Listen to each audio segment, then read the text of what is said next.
హల్లెలూయా. ఎంతమంది సంతోషంగా ఉన్నారండి? ఆయన సన్నిధిలో నిత్యము సమాధానం ఉంటుంది. ఆయన ఇచ్చిన గొప్ప ఆనందాన్ని, సమాధానాన్ని మనం అనుభవించాలని ఆయన ఎంతగానో ఆశపడుతున్నాడు. ఎంతమంది అనుభవించారు ఆయన ఇచ్చిన సమాధానాన్ని, ఆనందాన్ని? దేవుడు మనల్ని ఎంతగానో ప్రేమిస్తున్నాడు. ఈ భూమి మీద ఎవరు ప్రేమించినా, ఎవరు ప్రేమించకపోయినా ఆయన నిత్యం మన ఎడల ఆయన కృపను చూపుతున్నాడు. అంటే అర్థం ఏంటి? మనల్ని ఆయన ప్రేమిస్తున్నాడని. అభిషేకం అనండి. అభిషేకం. అభిషేకం అంటే దేవుని సామర్థ్యం. ఒకరే చెప్పారు. అభిషేకం అంటే ఏంటండి? దేవుని సామర్థ్యం. అభిషేకం అనేది మనల్ని బలపరుస్తుంది. అభిషేకం అనేది మనల్ని ధైర్యపరుస్తుంది. అభిషేకం అనేది మనల్ని ముందుకు తీసుకెళ్తుంది. ఈ భూమి మీద దేవుని సామర్థ్యం మనం ఎప్పుడైతే పొందుకుంటామో మనం ఆయన ఇచ్చిన గొప్ప ఆనందాన్ని, అభిషేకాన్ని అనుభవిస్తాం. ఇప్పుడు దేవుని సామర్థ్యం ఎవరిలో ఉంది? మనలోనే ఉంది. మనలోనే ఉందని మనం గ్రహించినప్పుడు దేవుని సామర్థ్యాన్ని మనం అనుభవిస్తాం. దేవుడి సామర్థ్యం మన జీవితంలోనికి వచ్చినప్పుడు మనం దేవుడిచ్చిన గొప్ప ఆనందాన్ని అనుభవిస్తాం ఖచ్చితంగా. అది ఎలా జరుగుతుంది, ఎప్పుడు జరుగుతుంది అనేది మనం ఎదురు చూడకూడదు. దేవుని సామర్థ్యం మనలో ఉందని మనం నమ్మినప్పుడు ఖచ్చితంగా దేవుని సామర్థ్యాన్ని అనుభవిస్తాం. అందుకే వాక్యం ఏముంది? మీలో ఉన్నవాడు లోకములో ఉన్నవానికంటే గొప్పవాడు. మనలో ఎవరున్నారు? పరిశుద్ధాత్మ దేవుడు ఉన్నాడు. ఆయన మనల్ని నడిపించేవారు, మనకి జ్ఞానం ఇచ్చి నడిపించేవారు. మొదటి సమూయేలు తీయండి. మొదటి సమూయేలు 16వ అధ్యాయం తీయండి.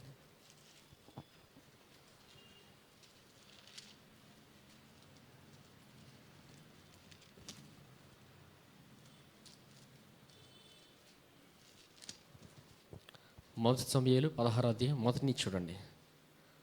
అంతటా యెహోవా సమూయేలుతో ఇలాగ సెలవిచ్చెను, ఇజ్రాయేలీయుల మీద రాజుగా ఉండకుండా నేను విసర్జించిన సౌలుని గూర్చి నీవెంతకాలం దుఃఖింతువు? నీ కొమ్మును తైలముతో నింపుము. బెత్లెహేమీయుడైన యెష్షయి యొద్దకు నిన్ను పంపుచున్నాను. అతని కుమారులో ఒకరిని నేను రాజుగా నియమించుదును. సమూయేలు, నేను ఎట్లు వెలుదును?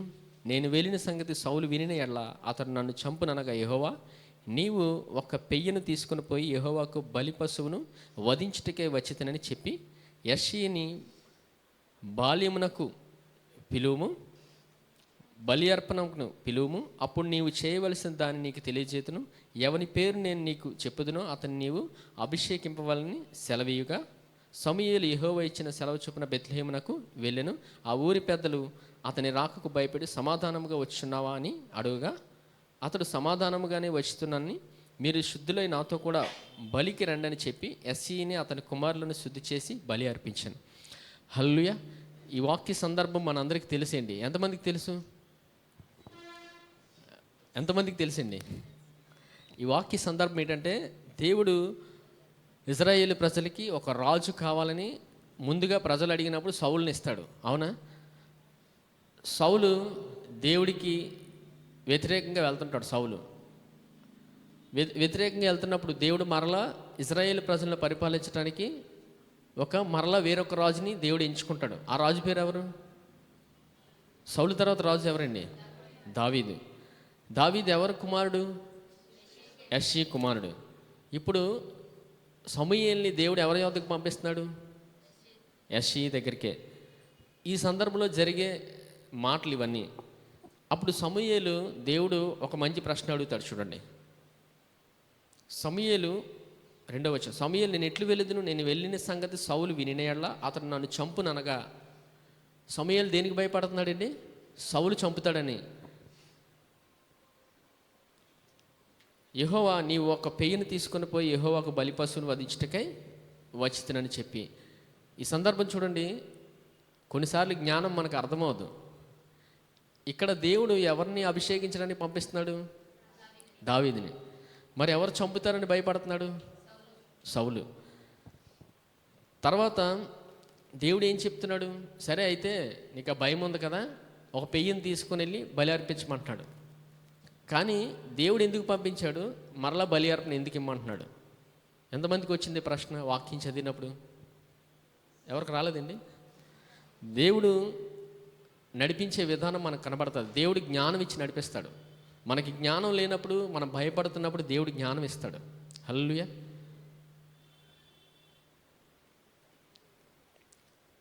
సౌండ్ కొంచెం సౌండ్. దేవుడు మనం భయపడుతున్నప్పుడు జ్ఞానం ఇస్తాడు. దేవుడు జ్ఞానం ఇచ్చినప్పుడు దేవుడు ఎలా నడిపిస్తాడనేది మనం గ్రహించాలి. ఇక్కడ సమూయేలుకి ఈ సందర్భం అంతా ఒకటే ఉంది హృదయంలో. అది రీసౌండ్ వస్తుంది.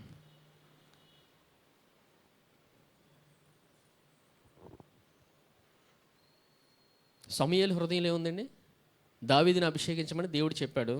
అభిషేకించడం అంటే ఆ రోజుల్లో రాజుని ఎంచుకున్న ఏదైనా పని చేయడానికి ముందుకెళ్ళిన అభిషేకిస్తారు నూనెతో. మరి ఇక్కడ ఏం జరిగిందంటే సమూయేలుకు ఒక భయం ఉంది. ఎవరు చంపుతారని? సౌలు చంపుతాడని. దేవుడు ఏమన్నాడు? సరే, ఒక పెయ్యని తీసుకెళ్ళి బలి అర్పణ ఇవ్వని దేవుడు చెప్తున్నాడు. అంటే అప్పుడు ప్రజలకు ఏమర్థమవుతుంది? సమూయేలు వచ్చాడంటే ఏమర్థమవుతుంది? బలి అర్పణ ఇవ్వడానికి వచ్చాడని అర్థమవుతుంది. చూడండి 4వ వచనం. సమూయేలు యెహోవా ఇచ్చిన సెలవు చొప్పున బెత్లెహేమునకు వెళ్ళెను. ఆ ఊరి పెద్దలు అతని రాకకు భయపడి, సమాధానముగా వచ్చుచున్నావా అని అడుగుగా, అతడు సమాధానముగానే వచ్చి తిని, మీరు శుద్ధులై నాతో కూడా బలికి రండి అని చెప్పి యెష్షయిని అతని కుమారులను శుద్ధి చేసి బలి అర్పించెను. ఇక్కడ జ్ఞానం చూడండి. సమూయేలు సౌలుకు భయపడుతున్నాడు. దేవుడు ఏ జ్ఞానం ఇస్తున్నాడు? బలి అర్పణ ఇమ్మంటున్నాడు. ప్రజలందరికీ అందరి దృష్టిలో ఏంటి ఇప్పుడు? బలి అర్పణ ఇవ్వడమే. కానీ వచ్చిన పని ఏంటి? దావీదుని అభిషేకించడానికి వచ్చాడు. దేవుడు ఏం నేర్పిస్తున్నాడు? బలి అర్పణ ఇమ్మంటున్నాడు. ఇప్పుడు ఆ సందర్భంలో ఉన్న రాజు ఎవరు? ఇప్పుడు రాజు ఎవరండి? సౌలు రాజు. సౌలు దేవుడు వ్యతిరేకంగానే అలా చేస్తుంటాడు. దేవుడు వేరొకరిని ఎంచుకుంటాడు. దేవుడి మాట వినలేనప్పుడు దేవుడు వేరొకరిని ఎంచుకుంటాడు. తెలుసా? దేవుడి మాట విననప్పుడు దేవుడు వేరొకరిని ఎంచుకుంటాడు. అందుకే తరాలు వెళ్ళిపోతున్నాయి. తరాలు ఎందుకు వెళ్ళిపోతున్నాయి తెలుసా? దేవుడి మాట ఎవరైతే వినరో దేవుడు వేరొకరిని ఎంచుకుంటాడు. అంటే వేరొక వంశం వస్తుంది, వేరొక సంతతి వస్తుంది, వేరొకరి దగ్గరికి వెళ్ళిపోతాడు. పెద్దవాళ్ళ మాట వినకపోతే చిన్నపిల్లల దగ్గరికి వెళ్ళిపోతాడు దేవుడు. హల్లెలూయా. పెద్దవాళ్ళ మాట వినకపోతే ఎవరి దగ్గరికి వెళ్తాడు దేవుడు? చిన్నపిల్లల దగ్గరికి వెళ్ళిపోతాడు. ఇప్పుడు కూడా దేవుడు చిన్నపిల్లలనే వాడుతున్నాడు. హల్లెలూయా. అనేక మంది కుటుంబాల్లో నుంచి దేవుడు చిన్నపిల్లల్ని ఆదరించి సేద తీర్చి వారికి అన్నీ నేర్పించి పరిచర్యలో వాడుకుంటున్నాడు ఆయన. ఎక్కువగా దేవుడు పరిచర్యలో ఎంచుకునేది ఏ వయసు వారినండి? ఏ వయసు వారిని? సందర్భమేలేండి, నేను వేరుగా వెళ్ళిపోవట్లేదు, ఇది సందర్భమే. దేవుడు ఇక్కడ ఎవరిని ఎంచుకుంటున్నాడు? దావీదు వయసు ఎంతో తెలుసా మీకు? ఆఖరివాడు, కుటుంబంలో చిన్నవాడు. ఎవరు విలువ? సమూయేలు అయితే ఎత్తుగా ఉన్న వాళ్ళని చూస్తాడు. ఇప్పుడు రాజు అంటే మినిమము, హల్లెలూయా, రాజు అంటే రాజుగా దేవుడు ఒక మనిషిని ఎంచుకుంటాడంటే ఆ వ్యక్తి మంచి బలశాలై ఉండొచ్చు, మినిమం 7 అడుగులు ఉండొచ్చు. అలా ఊహించుకున్నాడు సమూయేలు. కానీ దేవుడు ఏం చెప్తాడంటే కుటుంబంలో చిన్నవాడిని ఎంచుకుంటున్నాడు. ఎవరు? దావీదు ఎంత హైట్ ఎంత ఉంటుంది? చిన్నోడు, 16-17 సంవత్సరాల వయసు ఉన్న మనిషి ఎలా ఉంటాడు? చిన్నవాడిగానే ఉంటాడు. దేవుడు ఎంచుకునే వ్యక్తి చాలా అద్భుతంగా ఉంటాడు. అంటే ఆ వ్యక్తి హృదయాన్ని చూస్తేనే మనకు అర్థమవుతుంది. దేవుడు ఎప్పుడు హృదయాన్ని లక్ష్యించేస్తాడు. ఇక్కడ సమూయేలుకు కూడా దేవుడు అదే చెప్తాడు.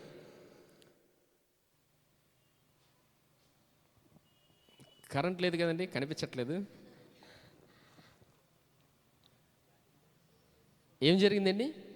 దేవుడు సమూయేలుతో ఏం మాట్లాడతాడంటే, నేను మనుషులు లక్ష్యం చేసేది, మనుషులు లక్ష్య పెట్టేది నేను లక్ష్య పెట్టను. మనుషులు పైరూపాన్ని చూస్తారు, దేవుడైతే ఏం చూస్తాడు? హృదయాన్ని చూస్తాడు. అవునా? ఇప్పుడు దేవుడు మన హృదయాన్ని చూస్తాడండి, పైరూపాన్ని ఆయన చూడు. దేవుడు ఎప్పుడు తెలుసుకోండి, దేవుడు పైరూపాన్ని ఎప్పుడు చూడు. మనం అందంగా ఉన్నామా, మంచి డ్రెస్సులు వేసుకున్నామా, ఇవన్నీ దేవుడు చూడు, హృదయాన్ని చూస్తాడు ఆయన. ప్రాముఖ్యంగా దేవుడు చూసేది హృదయాన్నే. మనుషులు ఏమో పైరూపాన్ని లక్ష్య పెడతారు, అలాగని అందంగా తయారవ్వకూడదని కాదు. అవునా? అన్నీ ఉండాలి. అన్నిటికంటే ముఖ్యంగా మన హృదయంలో ఏముందనేది ప్రాముఖ్యం. దేవుడు హృదయాన్ని చూస్తాడు కాబట్టి మన హృదయంలో దేవుడికి ఎంత స్థానాన్ని ఇచ్చాం, దేవుడి మాటని మనం ఎంతగా వింటున్నాం అనేది ప్రాముఖ్యం. ఈ భూమి మీద మనం నేర్చుకోవాల్సింది అదే. మరి దేవుడు ఈ కుటుంబంలో ఎవరిని ఎంచుకున్నాడు? దావీదుని ఎంచుకున్నాడు. దావీదుని ఎంచుకున్న తర్వాత సమూయేలు ఉన్న అన్నదమ్ములందరినీ చూశాడు. చూసి దేవుడు మొట్టమొదటిగా వచ్చిన పెద్దోడిని చూసి సమూయేలు అతనే రాజు ఏమని అభిషేకిద్దాం అనుకున్నాడు. దేవుడు అంటాడు అతను కాదంటాడు. మళ్ళీ రెండో వ్యక్తి వస్తాడు, ఈ వ్యక్తి ఏమో అనుకుని అభిషేకిద్దాం అనుకుంటాడు. మరలా దేవుడు కాదంటాడు. చివరగా అన్నదమ్ముల మధ్యలో ఎవరుండరు? దావీదు ఉండడు. దావీదు అడుగుతాడు, నీకున్న కుమారులు వీరేనా అని. లేదా ఆఖరోడు ఉన్నాడు గొర్రెలు కాస్తున్నాడని. ఎలా చెప్పాడు? ముందున్న అన్నదమ్ములకి విలువిచ్చి సమూయేలు దగ్గర మంచి పేరు ప్రఖ్యాతిగా వారిని పొగిడాడు. చూడండి, ఎవరైనా కుటుంబం దగ్గరికి వస్తే ఏం చేస్తారు? కుటుంబంలోకి వస్తే మా పిల్లలు ఇంజనీర్ లేదా డాక్టర్, అవునా? బాగా చదువుకున్న వాళ్ళు పొగుడతారు. ఏమీ చదువు లేనివాడిని వాడికి విలువ ఇవ్వరు. ఉన్నాడులేండి ఒక చివరోడు ఏదో చేస్తాడు, ఏం చేస్తాడో మాకు తెలీదు, మీకేం చెప్పాలో మాకు తెలియట్లేదని విలువ లేనట్టుగా మాట్లాడతారు. అవునా? తల్లిదండ్రులే, ఎవరు కాదు. ఇక్కడ ఎస్సీ కూడా ఉన్నాడులేండి ఒక ఆకరోడని, గొర్రెలు కాచుకుంటాడు కదా, విలువ ఉండదు. దేవుడు అలాగే నేర్పిస్తాడండి. ఎప్పుడు మనం గొర్రెలు కాచుకుంటాడు ఒక వ్యక్తి, లేదా ఏమీ చేయడు, అలాంటి మనుషులు దేవుడు పట్టుకుంటాడు. హల్లెలూయా. ఎందుకంటే ఈ భూమి మీద ఒక మనిషి ఏదైనా సాధిద్దామని సాధించడంలో తప్పు లేదులేండి, అదే ప్రాముఖ్యమని వెళ్తారు కదా. దేవుడి కంటే ఉద్యోగ విషయంలో కానీ ఏదైనా రంగంలో కానీ దేవుడి కంటే ఇంకా నాకు జీవితంలో ఇదే ప్రాముఖ్యం, నేను దీనికోసమే పుట్టానని ఫీల్ అవుతారు కదా. దేవుడు వాళ్ళకి వేరే విధంగా నేర్పిస్తాడులేండి. మనం పుట్టింది యేసుప్రభు కోసం. హల్లెలూయా. మనం చేసే ప్రతి పని ఆయన గురించి చేస్తామని గ్రహించినప్పుడు మనం ఈ జీవితంలోనే అభివృద్ధి చెందుతాం. హల్లెలూయా. ఉద్యోగం ఎవరి కోసం చేయాలి? యేసుప్రభు కోసం. ఉద్యోగం కూడా దేవుడి పనేనండి. ఉద్యోగం ఏమీ వేరుగా రాదు. ఈ భూమి మీద ఉద్యోగం ఎవరిచ్చాడు? ఆయనే ఇచ్చాడు. ఉద్యోగం చేస్తున్నప్పుడు కూడా దేవుడి పనే చేస్తున్నాం. ఇప్పుడు ఉద్యోగం చేస్తున్నప్పుడు వచ్చే ధనాన్ని ఎవరికి ఇస్తున్నారు? పరిచర్యకి ఇస్తున్నారు. అంటే ఏం జరుగుతుంది అక్కడ? దేవుడి పని జరుగుతుంది. హల్లెలూయా. దేవుడు ఒక్కొక్క మనిషిని ఒక్కొక్క విధానంలో ఎంచుకుంటాడు. లేదు నేను కూడా దేవుడి పనే చేయాలి, దేవుడి సేవే చేయాలి అని అనుకొని ముందుకు వస్తారు. దేవుడు ఆ పనికి ఎంచుకుంటాడండి ఒక మనిషిని. దేవుడు ఆ పనికి ఎంచుకుంటాడు. ఆయన అభిషేకిస్తాడు. ఆ వ్యక్తిని అభిషేకించి ముందుకు తీసుకొస్తాడు. ఆ వ్యక్తికి ఏమీ లేకపోవచ్చు, ఏ తలాంతులు లేకపోవచ్చు, తను చూడడానికి అందంగా లేకపోవచ్చు, ఏ టాలెంట్లు లేకపోవచ్చు, కానీ దేవుడు హృదయాన్ని చూస్తాడు. హల్లెలూయా.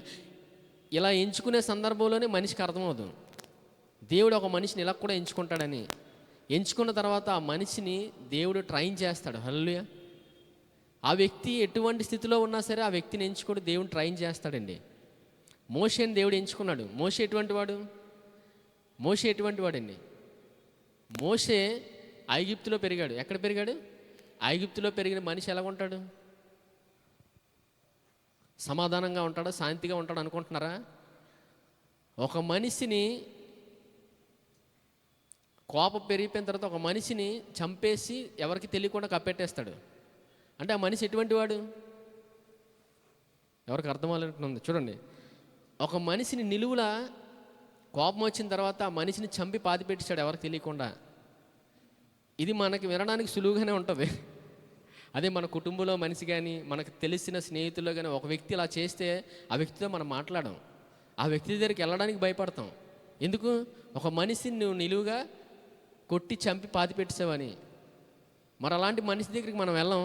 కానీ దేవుడు మోషేని ఎంచుకుంటాడు. హల్లెలూయా. ఇశ్రాయేలు ప్రజల్ని నడిపించడానికి మోషేని ఒక సాత్వికుడిగా మార్చేస్తాడు. సాత్వికుడు అంటే ఏంటండి? అంత తగ్గించుకునే స్వభావం గలవాడిగా దేవుడు మార్చుతాడు. హల్లెలూయా. దేవుడు అంత అభిషేకాన్ని మోషేకిస్తాడు దేవుని ప్రజల్ని నడిపించే విధానంలో. తర్వాత దేవుడు ఎవరిని ఎంచుకుంటాడు ఇశ్రాయేలు ప్రజలను పరిపాలించడానికి? దావీదుని. హల్లెలూయా. మరి ఇశ్రాయేలు ప్రజల్ని నడిపించాలంటే ఒక రాజు కావాలి. మరి రాజు కావాలన్నప్పుడు ప్రజలు అడుగుతారు దేవుణ్ణి, మాకు రాజు కావాలని. వారికి నచ్చిన వ్యక్తిని వారే ఎంచుకుంటారు. కానీ సౌలు పరిపాలన సరిగ్గా ఉండదు. దేవుడు ఒక వ్యక్తిని ఇస్తాడు. హల్లెలూయా. ఆ వ్యక్తిని ప్రజల కొరకు ఇస్తున్నాడండి. ఒక మనిషిని దేవుడు ఎంచుకున్నాడంటే అది ప్రజల కొరకే, ఆ మనిషి కొరకు కాదు, ఆ వ్యక్తి కొరకు కాదు. మనుషుల కొరకు దేవుడు ఒక మనిషిని ఎంచుకుంటాడు. హల్లెలూయా. అనేక సార్లు దేవుడు మనకు నేర్పించాడు. మనుషుల కొరకు దేవుడు ఒక మనిషిని ఎంచుకుంటాడు. మనుషుల కొరకు దేవుడు ఒక మనిషిని ఎంచుకున్నాడు. ఆ వ్యక్తే దావీదు. మరి దావీదు జీవితాన్ని మనం చూస్తే దావీదు జీవితంలోని అనేక పరిస్థితులు కూడా వెళ్ళాడు. హల్లెలూయా. అంచెలంచెలుగా ఎదిగాడండి. ఎలా ఎదిగాడు? క్రమంగా వెళ్ళాడు దావీదు. మొట్టమొదటగా యుద్ధానికి వెళ్ళే ముందు గొలియాదుని చంపక ముందు దేవుడు ఏం ట్రైనింగ్ ఇచ్చాడు? ఎలుగుబంటిని చంపాడు, సింహాన్ని చీల్చివేశాడు. అవునా? ఇది ఎవరి సామర్థ్యం? ఇది దేవుని సామర్థ్యం. దేవుడు నడిపించే విధానం ఎలా ఉంటుందంటే, దేవుడు ఆ వ్యక్తిని అభిషేకిస్తాడు, ధైర్యపరుస్తాడు. పరిస్థితి ఎదురుగా వచ్చినప్పుడు ఎలా నిలబడాలో తెలుస్తుంది ఆ వ్యక్తికి. అందరూ చేయలేరు ఇది. మేము కూడా నిలబడగలం, మేము చేయగలం అనుకుంటారు, కానీ అది మనిషి సామర్థ్యం ద్వారా జరగదు. అది దేవుని సామర్థ్యం. దేవుడు అభిషేకించిన వ్యక్తి ద్వారానే చేయగలడు. హల్లెలూయా. ఎటువంటి పరిస్థితులైనా ఆ వ్యక్తిని నిలబెడతాడండి. ప్రజల కొరకు, ఆ వ్యక్తి కొరకు కాదు. లేదు నేనే చేసుకోగలను, నా పరిస్థితి నేనే ఎదిరించగలను అని అనుకోవడం అజ్ఞానం. అది దేవుడు ఒక మనిషిని ఎంచుకున్నాడంటే ప్రజల కొరకు ఎంచుకుంటాడు. ఆయన ఎవరి కొరకండి? ప్రజల కొరకే. ఇప్పుడు ఇజ్రాయేల్ ప్రజలు నడిపించడానికి దేవుడిని ఎవరిని ఎంచుకున్నాడు? దావీదు దేవుని మీద ఆధారపడి వెళ్ళే వ్యక్తి. దేవుని మీద ఆధారపడతాడు. దేవుడి అభిషేకం అంత గొప్పది. మరి దావీదు జీవితంలో పొరపాట్లు చేయలేదా? చేశాడు. ఈరోజు వాక్యం జాగ్రత్త వినండి. మనుషులకి ఎప్పుడు కృపావాక్యం బోధించినప్పుడు వచ్చే ఒకే ఒక ప్రశ్న ఏంటంటే, మరి కృపావాక్యం వినేస్తాం, పాపం చేయొచ్చు అని. ఇంకా అక్కడ ఆగిపోకండి. ఎప్పుడు అక్కడ ఆగిపోకండి. జ్ఞానం తెచ్చుకోండి. ఇప్పుడు చిన్నపిల్లలు ఏం తాగుతారండి? పాలు తాగుతారు, మాంసం తినరు కదా. పెరుగుతూ ఏం తింటారు? ఆహారం, మాంసం తింటారు. అవునా? ఇంకా పెద్ద అయిన తర్వాత కూడా పాలు తాగుతారా? దేవుని వాక్యం వినేటప్పుడు దేవుని జ్ఞానాన్ని అడగండి. ఇంకా మరలా కృప వింటే పాపం చేయొచ్చని, కృప వింటే పాపం చేయొచ్చు అనే ప్రశ్నే వస్తుంది చాలామందికి. అక్కడే అయిపోకండి. మాంసం తినే స్టేజ్కి వచ్చినప్పుడు దేవుడి జ్ఞానాన్ని అడగడమే. ఇంకా పాపం కోసం ఆలోచించకండి. నేను పాపం చేసేస్తున్నానేమో, నేను తప్పు చేసేస్తున్నానేమో, దేవుడు నన్ను క్షమించడేమో. ఇంకా అలాంటి ప్రశ్నలు వస్తున్నాయంటే అర్థం ఏంటి? ఇంకా పాలే తాగుతున్నారు. పాలు కేనలు అయిపోతున్నాయి కానీ జ్ఞానం రావట్లేదు. అవునా? ఇంకా అక్కడే అయిపోకండి. మాంసం తినే స్టేజ్కి రావాలి. అందుకే పౌలు రాస్తాడు సంఘానికి, మీరు ఇంకా అక్కడ అయిపోకండి అని. కొంతమందికి జ్ఞానం లేనప్పుడు మీరు ఇంకా పాలు తాగే వయసులోనే ఉన్నారు, మీరు మాంసం తినే సమయం వచ్చేటప్పటికి నేను బోధిస్తాను అంటాడు. దేవుడు మనకి కృపావాక్యాన్ని బోధించి చాలా సంవత్సరాలు అయింది. హల్లెలూయా. ఎన్ని సంవత్సరాలు అయిందండి? చాలా సంవత్సరాలు అయింది. మరి జ్ఞానం లేనప్పుడు ఎవరిని అడగాలి? జ్ఞానం ఆయన అడగాలి. ఈరోజు దేవుడు మనకి ఏం నేర్పిస్తున్నాడంటే అభిషేకం గురించి మాట్లాడుతున్నాడు. అభిషేకం ఎంత గొప్పదో. సరే, ఇప్పుడు దేవుడు ఒక మనిషిని ఎంచుకున్న తర్వాత దేవుడు ఆ వ్యక్తిని ఎలా నడిపిస్తాడో చూద్దాం. ఇప్పుడు దావీదు జీవితం గురించి మనకు తెలుసు ప్రాముఖ్యంగా. లేదు ఇంకా చిన్న వయసు నుంచే పొరపాట్లు చేసుకున్న వ్యక్తిని చూద్దాం. చిన్న వయసు నుంచే పొరపాట్లు చేసుకునే వ్యక్తి ఎవరు? తల్లి గర్భంలో నుంచే విచిత్రంగా బయటకు వస్తాడు. హల్లెలూయా. ఎవరు ఆ వ్యక్తి? యాకోబు. తల్లి గర్భం నుంచి విచిత్రంగా బయటకు వస్తాడు. తల్లికి కూడా అర్థమవుదు, తండ్రికి అర్థమవుదు ఎందుకు అలాగ వచ్చాడు. చాలా వింతగా వస్తాడు బయటికి. వచ్చిన తర్వాత సరిగ్గా ఉంటాడంటే సరిగ్గా ఉండడు. కానీ ఆ మనిషినే దేవుడు ఎంచుకున్నాడు. విచిత్రంగా ఉన్న మనిషినే దేవుడు ఎంచుకుంటాడండి. ప్రజలకి అర్థం అవడం వ్యక్తి, ఈ వ్యక్తి జీవితం ఏంటి, ఇలా ఉన్నాడేంటి, ఇలా బిహేవ్ చేస్తున్నాడేంటి అనే ప్రశ్నలు వస్తాయి కదా. దేవుడు ఆ మనిషిని ఎంచుకుంటాడు. వింతగా ఉన్న మనుషుల్ని ఎంచుకుంటాడండి. అన్నీ వచ్చిన మనుషుల్ని ఎంచుకోడు. హల్లెలూయా. నాకు ఆ వ్యక్తికి అన్నీ వచ్చు, బాగా తెలివైనోడు, బాగా నెమ్మదోస్తుడు, కుటుంబాలే కట్టేస్తాడు. ఏం కడతాడండి దేవుడు? అలాంటి వాళ్ళని ఎంచుకోడు. ఏమీ రాని వ్యక్తిని ఎంచుకుంటాడు దేవుడు. అదే ప్రత్యేకత. ఇంకా తప్పులు చేస్తే దేవుడు విడిచిపెడతాడా? తప్పులు చేస్తే దేవుడి ప్రేమ ఇంకా అధికమవుతుందో తెలుసా? అంటే తప్పులు చేయమని కాదండి, పాపం చేయమని కాదు, అదే నేర్చుకోమంటున్నాను. జ్ఞానం ఏంటో ఎతకండి అంతే. దేవుడి జ్ఞానాన్ని ముందుగానే మీకు చూపించాను. సమూయేలు ఎవరికి భయపడ్డాడు? సౌలుకి భయపడ్డాడు. దేవుడు ఏం చెప్పాడు? బలి అర్పణ ఇమ్మన్నాడు. మరి దేవుడు ఎక్కడికి పంపిస్తున్నాడు? దేవుడు ఎక్కడికి పంపిస్తున్నాడండి? దావీదుని అభిషేకించడానికి. సమూయేలు ఎవరికి భయపడ్డాడు? సౌలుకి భయపడ్డాడు. వెంటనే దేవుడు ఏం ఆశ్రయించాడు? అదే బలి అర్పణ ఇవ్వు అన్నాడు. అంటే అర్థం ఏంటంటే అభిషేకించే ముందు బలి అర్పణ ఇస్తారు. హల్లెలూయా. అభిషేకించే ముందు ఏమిస్తారు? బలి అర్పణ ఇస్తారు. ఇప్పుడు ఏం చెప్తున్నట్టు అక్కడ? జవాబు ఇస్తున్నట్టే ఇవ్వలేనట్ట? జ్ఞానం అలాగే ఉంటుందండి. అర్థం అవ్వలేనట్టు ఉంటుంది కానీ జవాబు అదే. కానీ అక్కడ పని అవుతుందా లేదా? పని అవ్వడం కావాలండి. దేవుడు కూడా పని అవ్వడం కావాలి అంతే. దేవుడు ఎలా పని చేస్తాడో తెలుసుకోండి అంతే. నాకు యేసుప్రభు తెలుసు, నేను చాలా సంవత్సరాలు యేసుప్రభు గురించి విన్నాను, నాకు వాక్యం తెలుసు అనుకోవడం అజ్ఞానం. అది మనకేమీ తెలియదు. దేవుడి యొద్దకు వెళ్ళినప్పుడు మనకేమీ రాదు, ఏమీ తెలియదు అన్నట్టు దేవుడి దగ్గరికి వెళ్తే దేవుడు నేర్పిస్తాడు. అక్కడ సమూయేలుకి దేవుడు జ్ఞానం ఇచ్చాడు, బలి అర్పణ ఇవ్వని. బలి అర్పణ జరిగింది, వెంటనే ఎక్కడికి వచ్చాడు? కుటుంబం దగ్గరికి వెళ్ళాడు. ఇప్పుడు ఏం జరిగింది? ఆపద నుంచి తప్పించబడ్డాడా లేదా? అదే నేను అభిషేకించడానికి వచ్చానంటే ఏమవుతుంది? పని అవ్వదు. అందుకే దేవుడు జ్ఞానం ఇచ్చాడు. అందుకే వాక్యం దగ్గరికి వెళ్తే దేవుడు చెప్తాడు ఏం చేయాలో. లేదు నేనే చేసేస్తానంటే దేవుడు ఏమంట చేసుకోమంటాడు. పొరపాట్లు జరుగుతాయి. ఎందుకంటే సమూయేలు వచ్చాడంటే రాజుకి తెలుస్తుంది. ఎవరికి? సౌలుకి తప్పకుండా తెలుస్తుంది. చూసారా, ఆ ఊరి ప్రజలు భయపడుతున్నారు ఎవరు వచ్చారని. సమూయేలు రాకకి ఊరి ప్రజలు భయపడుతున్నాడు. ఎందుకు? సమూయేలు ఒక ప్రవక్త. ఆ ఊరికి వచ్చాడంటే ప్రజలు భయపడతారు. ఎందుకు? దేవుడి నుంచి ఏదో మాట తెచ్చాడని. దేవుడి నుంచి పంపబడిన వ్యక్తి సమూయేలు. ఆ వ్యక్తి ఊరి ప్రజల దగ్గరికి వచ్చాడంటే ప్రజలే భయపడిపోతున్నారు. ఎందుకు? సమాధానంగా వచ్చావని. ఎందుకు? దేవుడి మాట వచ్చినప్పుడు దేవుడి మాటను తీసుకొని వస్తారు ప్రవక్త. ప్రవక్త అంటే ఏంటి? దేవుడి మాటను తీసుకుని వచ్చే వ్యక్తే ప్రవక్త. కానీ దేవుడు సమూయేలుకి జ్ఞానం ఇచ్చి అక్కడ దేవుడి పని, ఆయన చేసుకుంటున్నాడు. దేవుడి పని అవ్వాలండి భూమి మీద. ఎవరి పని అవ్వాలి? ఆయన పని అవ్వాలి. ఆయన పని కొరకు దేవుడు అనేక మందిని లేవనెత్తాడు భూమి మీద. ఆయన పని అవ్వాలంతే. ఆయన పని కొరకు దేవుడు అనేక మందిని ఎంచుకుంటాడు. ఆ వ్యక్తిని నడిపించే విధానం కూడా మనుషులకు అర్థమవుదు. ప్రయత్నించకండి అర్థం చేసుకోవాలని, అది అర్థమవుదు. దేవుడి పని అవ్వాలంతే. హల్లెలూయా. దేవుడి పని అవ్వాలి ఈ భూమి మీద.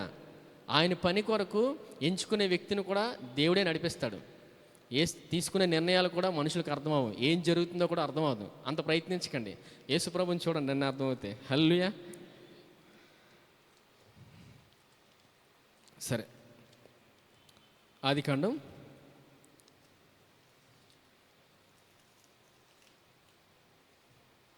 25 తీయండి.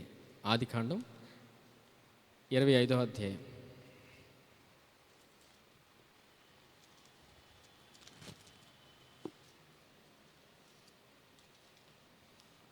ఇరవై 25వ అధ్యాయం 13.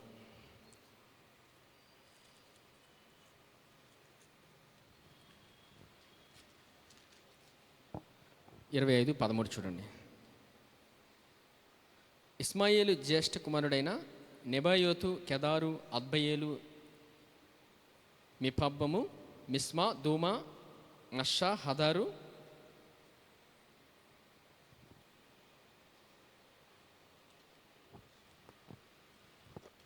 క్షమించండి,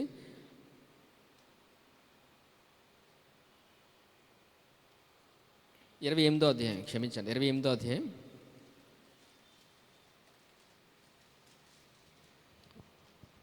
10వ వచనం చూడండి. యాకోబు బేర్షాబి నుండి బయలుదేరి హారాను వైపు వెళ్ళుచు ఒక చోట చేరి ప్రొద్దుగుంకిన అక్కడ రాత్రి నిలిచి ఆ చోటులో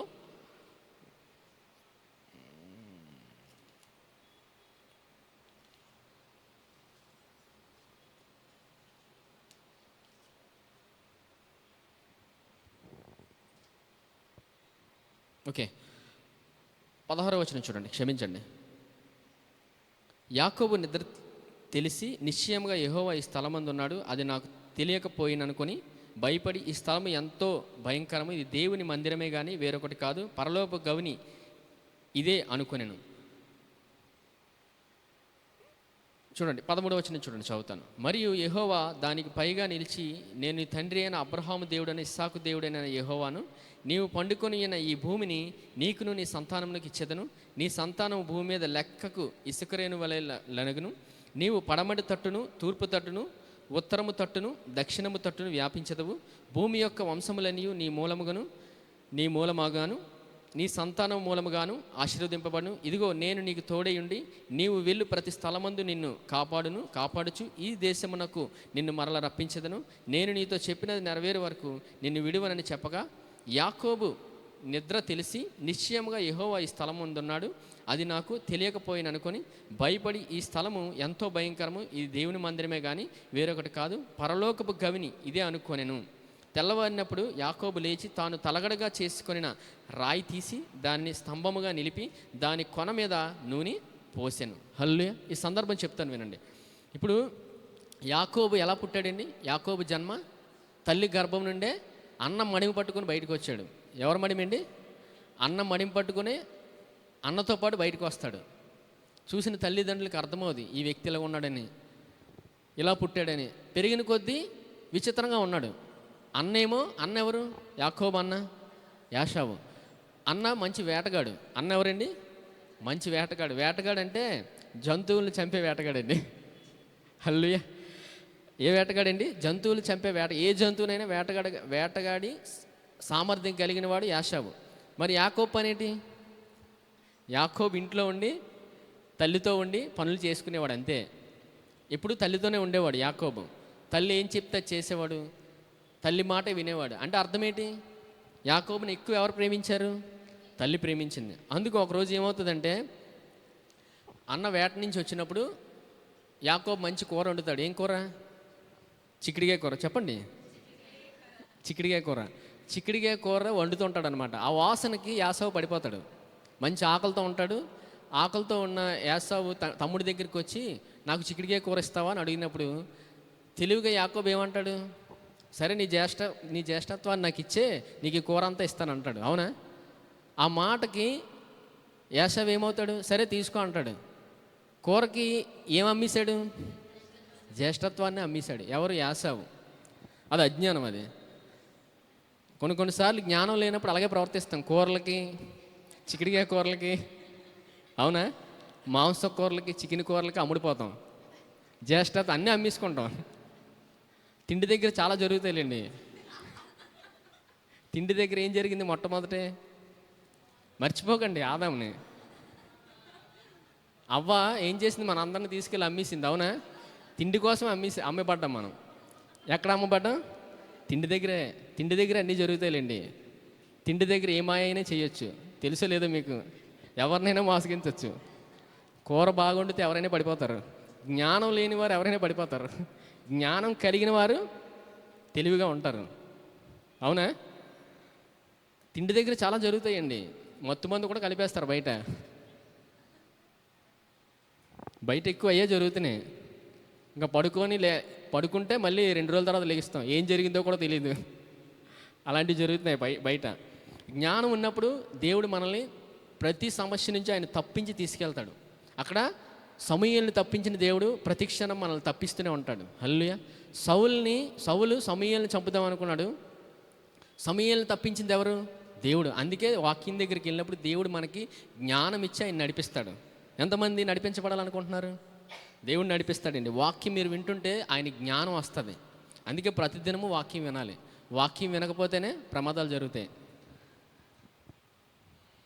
చూడండి ఇక్కడ ఏం జరిగిందో చూడండి. ఇక్కడ ఒక కళ వస్తుంది యాకోబుకి. యాకోబు ఎందుకు ఈ పరిస్థితిలో ఉన్నాడంటే, ఏం పెట్టుకున్నాడు యాకోబు తల కింద? ఏంటి? రాయి పెట్టుకొని పడుకున్నాడంట. అంటే ఇంట్లో ఉన్నాడా బయట ఉన్నాడా? బయటికి ఎందుకు వచ్చేసాడు? ఇంట్లోంచి బయటికి ఎందుకు రావాలండి? యాకోబు ఏదో పొరపాటు చేశాడు. ఏం చేశాడంటే, ఇంకా తెలివిగా ఏం ప్రవర్తించాడంటే, ఒకరోజు యాకోబు తండ్రి ఎవరు? ఇస్సాకు. 2 కుమారులు, ఏషావు, యాకోబు. ఇస్సాకు ఒకరోజు పెద్దవాడిని ఆశీర్వదిద్దాం అనుకుంటాడు. నాయన మరి నా సమయం అయిపోయింది, నేను ఆశీర్వదిస్తాను, సో నాకేమైనా తినడానికి తీసుకురా అంటాడు. అక్కడ కూడా తిండే. అవునా? నువ్వు మంచి వేటాడి తీసుకురా అంటే వేటాడడానికి వెళ్తాడు. ఈ వేటాడే గ్యాప్లో ఎవరు వస్తారు? యాకోబు వచ్చి సులువుగా మోసగిస్తాడు తండ్రిని. ఏసావుకి ఒంటి నిండా ఏముంటాయంటే రోమాలు ఉంటాయి, వెంట్రుకలు. యాకోబుకి వెంట్రుకలు ఉండవు. ఎవరు చెప్తారు మీరు ఇదంతానా? తల్లే చెప్తుంది. తల్లి ఏం చెప్తుందంటే, యాకోబుని పిలిచి మీ అన్నని మీ తండ్రి ఆశీర్వదిస్తున్నాడు, లేదా ఆశీర్వాదం నీకు రావాలి అనగానే తల్లి మాట వింటాడు. తల్లి మాట విని ఏం చేస్తాడు? మరేమో యాకోబుకు రోమాలు ఉండవు, ఏముండవు, వెంట్రుకలు ఉండవు. ఈ వెంట్రుకలు మరి క్రియేట్ చేయాలి, సృష్టించాలి కృత్రిమ వెంట్రుకలు. వెంట్రుకలన్నీ మొత్తం చేతులకి మెడకి మొత్తం అంతా బాడీకి వేసుకొని ఎవరి దగ్గరికి వెళ్తాడు? తండ్రి దగ్గరికి వెళ్తాడు. కానీ ఆ పొరపాటులో ఒకడు మర్చిపోతాడు. ఇప్పుడు శరీరం మీద వెంట్రుకలు వేయచ్చు కానీ స్వరం మారదు కదండి. స్వరం మారుతుందా? తండ్రికి ఏమో సరిగ్గా కనబడదు. ఇస్సాక్కి వయసు పెరిగిన కొలది మంద దృష్టి వస్తుంది, కనబడదు. అప్పుడు ఇస్సాక్ ఇంట్లో ఉన్నప్పుడు ఏసావు లేని సమయం చూసి యాకోబు వెళ్తాడు, వెళ్ళి తండ్రి ఇదిగో నేను వచ్చాను, మీరు తినడానికి తీసుకోండి అని ఇస్తాడు. అవునా? అప్పుడు ఇస్సాక్ ఏమంటాడంటే, నీవు చేయి పట్టుకుంటాడు. ముందు చేయి పట్టుకొని తడివి చూస్తాడు. ఏముండాలి ఏసావుకి? రోమాలు ఉండాలి. అవునా? యాకోబు పట్టుకోగానే రోమాలు తగులుతాయి, కానీ స్వరం మాత్రం యాకోబు స్వరం వస్తుంటుంది. తండ్రి అంటాడు, నువ్వు సరే నీకు వెంట్రుకలు ఉన్నాయి కానీ నీ స్వరం ఏంటి యాకోబులాగా ఉంది అంటాడు. అవునా? చివరికి యాకోబు ఎలాగోలా మోసం చేసేస్తాడు తండ్రిని. మరి చిన్నప్పటి నుంచి నేర్చుకున్నాడు కదా, యాకోబు అని పేరుకి అర్థమేంటి? మోసగాడు. మోసం చేస్తూ వచ్చిన మనిషికి ఏమొస్తుంది? సులువుగా మోసం చేయొచ్చు. అదే పనిలో ఉన్నాడు, ఏదైనా చేయొచ్చు. అవునా? ఇంజనీర్ పని ఏం చేస్తాడు? ఇంజనీర్ ఇల్లులు కడతాడు. ఇల్లులు కట్టే వ్యక్తి సులువుగా ఇల్లు కట్టగలడు. అవునా? ఏదైనా కట్టేస్తాడు ఇల్లు లోపల. మోసం చేసే వ్యక్తి తండ్రిని ఎలాగైనా మోసం చేయగలడు. చివరికి తండ్రిని మోసగించి ఆశీర్వాదం తీసుకుంటాడు. ఇది ఎవరు చూస్తారు? ఇది ఎవరు చూస్తారండి? ఇదంతానా ఏసావు గమనిస్తాడు. వచ్చి బాధపడతాడు. వెళ్ళి అడుగుతాడు తండ్రిని, తండ్రి నన్ను ఆశీర్వదించి అన్నప్పుడు నిన్ను ఇదివరకు ఆశీర్వదించాను అంటాడు. నేను నన్ను ఆశీర్వదించలేదు అంటాడు. అయితే సరే మోసం జరిగింది, ఇంకా తండ్రి నన్ను ఆశీర్వదించడానికి ఏమీ లేదంటే ఇంకో ఆశీర్వాదం, అసలైన ఆశీర్వాదం ఎవరు పొందుకున్నారు? యాకోబు పట్టుకొని వెళ్ళిపోతాడు. అప్పుడు తల్లి అంటది, నువ్వు మీ అన్న నిన్ను చంపేస్తాడు, ఈ ఊరుదులు వెళ్ళిపో అన్నప్పుడు ఊరుదులు వెళ్ళిపోతాడు. ఊరుదులు ఎక్కడికి వెళ్ళిపోతాడు? చివరికి ఎక్కడికి వెళ్తాడండి? ఇంకా నడుచుకొని అరణ్యంలోకి వెళ్ళిపోయి చివరికి రాత్రి నిద్ర వచ్చి ఒక రాయి దిండిని తల కింద పెట్టుకొని పడుకుంటాడు. పడుకున్నప్పుడు ఒక కళ వస్తుంది. ఏంటి ఆ కళ అంటే ఇదే. ఇంత మీకు అర్థమవడానికి కథ అంతా చెప్పాల్సి వచ్చింది. హల్లెలూయా. ఈ ఒక్క వయసులో ఇంత మర్మం ఉంది. లేదు తల కింద రాయి పెట్టుకున్నాడంటే ఎలాగొచ్చిందని అడుగుతారు. నేను ఇవ్వలేదండి ఇప్పటి వరకు ఈ కథ అంతా మీకు చెప్తే ఇదంతా అర్థమవుతుంది స్పష్టంగా. హల్లెలూయా. ఇప్పుడు ఒక కళ వచ్చింది చూడండి. కళ ప్రాముఖ్యమండి. చూడండి 13వ వచనం 12వ వచనం చూడండి. అప్పుడు అతను ఒక కళ కనెను, అందులో ఒక నిచ్చెన భూమి మీద నిలవబడి ఉండిను, దాని కొన ఆకాశం అంటెను, దాని మీద దేవుని దూతలు ఎక్కుచు దిగుచు నుండిరి. మరియు యెహోవా దానికి పైగా నిలిచి, నేను నీ తండ్రి అయిన అబ్రహాము దేవుడని ఇస్సాకు దేవుడని యెహోవాను, నీవు పండుకొని ఈ భూమిని నీకును నీ సంతానమునకు ఇచ్చేదను. దేవుడు ఏమిస్తాడంట? ఎవరికి ఇస్తాడంట? యాకోబుకి ఇస్తాడంట. ఇప్పుడు మనుషులుగా మనకు ఒక ప్రశ్న, మరి తప్పు చేశాడు కదా, మరి అన్నను మోసం చేశాడు, తండ్రిని మోసం చేశాడు, అమ్మ మాట విని ఇద్దరిని మోసగించి బయటకు వచ్చాడు. మరి వ్యక్తిని క్షమించవచ్చా? లేదండి. మనుషులుగా క్షమించలేం. దేవుని కృప అదేనండి. ఈ మనిషిని దేవుడు ఎంచుకున్నాడు. హల్లెలూయా. మనిషి చేసే తప్పుల కన్నా ఆయన కృప ఎంతో అధికమైనది. పాపం ఎక్కడ విస్తరించినో కృప అపరిమితంగా విస్తరించును. అలాగని పాపం చేయమని కాదు అర్థం. అక్కడ దేవుని కృప అంత విలువైనది. ఒక మనిషిని దేవుడు ఎంచుకున్నప్పుడు ఆ వ్యక్తి జీవితంలో ఎన్ని పొరపాట్లు చేసినా, ఎంత వ్యతిరేకంగా మనుషులకి వెళ్ళినా, దేవుడు నిర్ణయించిన సమయానికి దేవుడు ఆ వ్యక్తిని హెచ్చిస్తాడు. హల్లెలూయా. దేవుని కృప అంత గొప్పది. మన సామర్థ్యాన్ని బట్టి ఉండదండి. మనం చేసే తప్పులు బట్టి, మనం చేసే పొరపాట్లు బట్టి, మన విధానాన్ని బట్టి ఉండదు. దేవుడు అలా పనిచేయడు. దేవుడు ఒక మనిషిని ఎంచుకున్నాడంటే ఆ వ్యక్తిని దేవుడు దీవిస్తాడు. హల్లెలూయా. దేవుడు ఏం మాటిస్తున్నాడు చూడండి 13వ వచనం. మరియు యెహోవా దానికి పైగా నిలిచి, నేను నీ తండ్రి అయిన అబ్రహాము దేవుడని ఇస్సాకు దేవుడని యెహోవాను, నీవు పండుకొని ఉన్న ఈ భూమిని నీకును నీ సంతానమునకు ఇచ్చేదను. దేవుడు ఆ వ్యక్తిని కూడా దేవుడు మారుస్తాడండి. చూడండి ఎంతగా మారుస్తాడంటే గ్రహిస్తాడు. ఎప్పుడైతే ఆ వ్యక్తికి గ్రహింపు వచ్చిందో ఆ వ్యక్తిలో మార్పు మొదలైందని అర్థం. ఇప్పుడు దేవుడు ఆ మాట ఇచ్చాడు కదా, యాకోబులో మార్పు చూడండి 18వ వచనం. తెల్లవారినప్పుడు యాకోబు లేచి తాను తలగడగా చేసుకున్న రాయి తీసి దాన్ని స్తంభముగా నిలిపి దాని కొన మీద నూనె పోసెను. మరియు అతడు ఆ స్థలమునకు బేతేల్ అని పేరు పెట్టెను. అయితే మొదట ఆ ఊరి పేరు లూజు. ఇప్పుడు ఏం పేరు పెట్టాడండి? బేతేలు. ముందు పేరేంటి?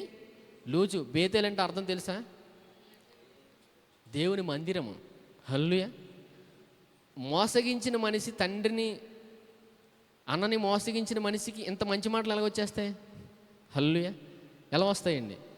దేవుని గురించిన మాటలు ఎలాగ వస్తాయి? ఈ ప్రక్రియలో ఆ మనిషిని దేవుడు మారుస్తాడండి. మనిషి తప్పు చేశాడని మార్పు చెందకూడదా? మనిషి ఇంకా నాశనం అయిపోవలసిందనా? మనుషులుగా ఒక మనిషి తప్పు చేసినప్పుడు ఇంకా మనిషి ఎదగకూడదు, ఇంకా మనిషి ఎదుగుదల ఆగిపోవాలని మనుషులు కోరుకుంటారు. కానీ ఒక మనిషి మార్పు చెందాలని దేవుడు ఆశపడతాడు. హల్లెలూయా. ఓ మనిషి ఎదుగుదల దేవుడు కోరుకుంటాడండి. ఆ మనిషి అభివృద్ధి చెందాలని, ముందుకెళ్ళాలని, ఆ మనిషి జీవితాన్ని కూడా దేవుడే కడతాడు. ఇప్పుడు చూడండి, ఇప్పుడు లూజు అని పేరు నాకు అర్థం ఏంటి? ఒక పదం అర్థం ఏంటంటే ఆ వ్యక్తి పేరులోనే ఉంది, మోసగించే స్వభావం. ఏ స్వభావం? మోసగించే స్వభావం పోయింది ఆ వ్యక్తిలో నుంచి. హల్లెలూయా. అందుకు బేతేల్ అని పేరు పెట్టాడు. ఎవరు? యాకోబు. యాకోబు బేతేల్ అని పేరు పెట్టాడంటే అర్థం ఏంటి? ఆ వ్యక్తిలోని మార్పు తీసుకొచ్చింది ఎవరు? దేవుడే తీసుకొచ్చాడు. ఎవరు కలిచ్చారు? దేవుడే కలిచ్చారు. నిచ్చెన ఎక్కడి నుంచి పడింది? నిచ్చెన ఎక్కడి నుంచి పడిందండి? నిచ్చెన ఎక్కడి నుంచి పడిందండి? చూడండి, 10వ వచనం చూడండి. యాకోబు బెర్షెబా నుండి బయలుదేరి హారాను వైపు వెలుచు ఒక చోట చేరి ప్రొద్దుగుంకినందున అక్కడ రాత్రి నిలిచిపోయి ఆ చోటి రాళ్ళలో ఒకటి తీసుకొని తనకు తలగడగా చేసుకొని అక్కడ పండుకొనెను. అప్పుడు అతడు ఒక కలగనెను. అందులో ఒక నిచ్చెన భూమి మీద నిలువబడి ఉండెను. దాని కొన ఆకాశమున కంటెను. ఎక్కడి నుంచి వచ్చిందండి? ఒక నిచ్చెన పడిందంట. కల వచ్చింది. ఒక నిచ్చెన ఆకాశం నుంచి. ఎక్కడి నుంచి అది? పరలోకం నుంచి ఒక నిచ్చెన వచ్చిందండి. హల్లెలూయా. ఎంతమందికి నిచ్చెనలు కావాలి? వాక్యం వినండి, నిచ్చెనలన్నీ బయటకు వస్తాయి. ఆల్రెడీ నిచ్చెనలోనే ఉన్నాం మనం. నిచ్చెన మన మీద ఉంది, కానీ ఉందని కూడా చూడలేకపోతున్నాం. హల్లెలూయా. పాత నిబంధనలో కల ఇచ్చి దేవుడు నిచ్చెనిచ్చాడు. ఇప్పుడు యేసుప్రభు కృప ద్వారా ఆ నిచ్చెన పరలోకం నుండి మన దగ్గర ఉంది. ఇప్పుడు ప్రతి ఆశీర్వాదాన్ని మనం అనుభవించే గొప్ప కృపను ఆయన ఇచ్చాడు మనకి. దేవుడు ఏది మర్చిపోడండి. ఈ సందర్భాన్ని కూడా మరలా దేవుడు జ్ఞాపకం చేస్తాడు. ఎవరికి? యాకోబుకి. యాకోబుని దేవుడు ఎంతగా ఆశీర్వదించాడంటే, యాకోబు కుమారులు ఎంతమంది? చివరి కుమారుడు చెప్పండి పోనీ. యోసేపు. దేవుడు మాట నెరవేర్చి చూడండి. యోసేపు ఎంత ఆశీర్వదించబడ్డాడు? యాకోబు కుమారుడు ఎవరండి? యోసేపే కదా. యాకోబు కుమారుడు ఎవరండి? యోసేపే కదా. మరి ఎందుకు అలా చూస్తున్నారు? యోసేపు ఎంతగా ఆశీర్వదించబడ్డాడు? ఒక దేశాన్ని పరిపాలించే ఒక వ్యక్తిగా మార్చేశాడు. అవునా? యాకోబుని దేవుడు ఎంతో ఆశీర్వదించాడు, ఎంతో డబ్బు ఇచ్చాడు. డబ్బు అంటే ఆ రోజుల్లోని జంతువులే, గుర్రాలు. అవునా? అవే ఆస్తులు వాళ్ళకి. ఈ రోజుల్లో ఆస్తులు ఎవరు? ఇల్లులు, కార్లు. అవునా? అవన్నీ దేవుడు ఇస్తాడులేండి. ఆయన ప్రాముఖ్యమైనప్పుడు అవన్నీ మనకు ఎదురుగా వస్తాయి, మనల్ని వెంబడిస్తాయి. జీవితంలో ఆయనే ప్రాముఖ్యం. ఏ పని చేసినా ఆయన గురించి చేస్తే చాలు. మనం ఎంత దీనస్థితిలోకి వెళ్ళిపోయినా దేవుడు మనల్ని రక్షించుకున్నాడండి. మనం అటువంటి పరిస్థితిలో ఉన్నప్పుడు దేవుడు అంతగా రక్షించి మనల్ని ఇక్కడ ఉంచాడు. మరి మనం పడిపోయిన సమయంలో ఆయన విడిచిపెడతాడా? ఆయన విడిచిపెట్టాడు. హల్లెలూయా. మరి ఇప్పుడు ఎవరు పడిపోయారు ఇక్కడ? యాకోబు పడిపోయాడు. అవునా? దేవుడి చేత ఎంచుకోబడిన వ్యక్తి మనుషులు మోసగించి ఒక అరణ్యంలో ఒక రాయిని తలగడగా చేసుకొని పడుకున్నాడు. అవునా? తలగడగా చేసుకొని పడుకున్న వ్యక్తికి ఎవరు కల ఇచ్చారు? దేవుడు ఇచ్చాడు. దేవుడు కల ఇచ్చి ఒక నిచ్చెనిచ్చాడు. అవునా? నేను నిన్ను ఎంచుకున్నాను, నేను అబ్రహాము ఇస్సాకు దేవుడను, నేను నీ సంతానాన్ని అభివృద్ధి పరుస్తాను. ఎవరు మాట్లాడుతున్నారు ఆ మాటలు? దేవుడు మాట్లాడతాడు. దేవుని హృదయం. ఒక మనిషి జీవితం కట్టబడాలని, ఒక మనిషి ద్వారా అనేక మంది ఆశీర్వదించబడాలని దేవుడు ఆశపడుతున్నాడు. హల్లెలూయా. ఒక మనిషిని దేవుడు ఎంచుకున్నాడంటే అనేక మనుషుల కొరకే ఎంచుకుంటాడండి. అనేక మంది కొరకే దేవుడు ఎంచుకుంటాడు. సరదాగా ఏమి ఎంచుకోడు దేవుడు. హల్లెలూయా. మనుషుల్ని ఏదో ఆనందపరచాలని అందుకు ఎంచుకోడు దేవుడు. అనేక మంది జీవితాలను ఆయన కడతాడు. ఒక మనిషిని ఎందుకు ఎంచుకుంటాడు దేవుడు? అనేక మంది జీవితాలు కట్టడానికి ఎంచుకుంటాడు. దేవుడు ఏం సరదాగా ఎంచుకోడు. ఇప్పుడు యాకోబు ద్వారా అనేక కుటుంబాలు కట్టబడ్డాయి. యోసేపుని ఇచ్చాడు కుమారుడిగా. యోసేపుని దీవించాడు. యోసేపు తర్వాత ఇంకా సంతతి మొదలైంది. మొదలవగా ఎవరు వచ్చారు? దావీదు వచ్చాడు. అవునా? దావీదు ముందుగా చూసాం.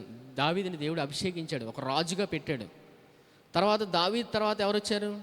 అనేక మంది వచ్చారు. దావీదు సంతానంలో నుండి ఎవరు వచ్చారు? యేసుప్రభు వచ్చారండి. ఆయన ఎవరు? మత్తయి సువార్త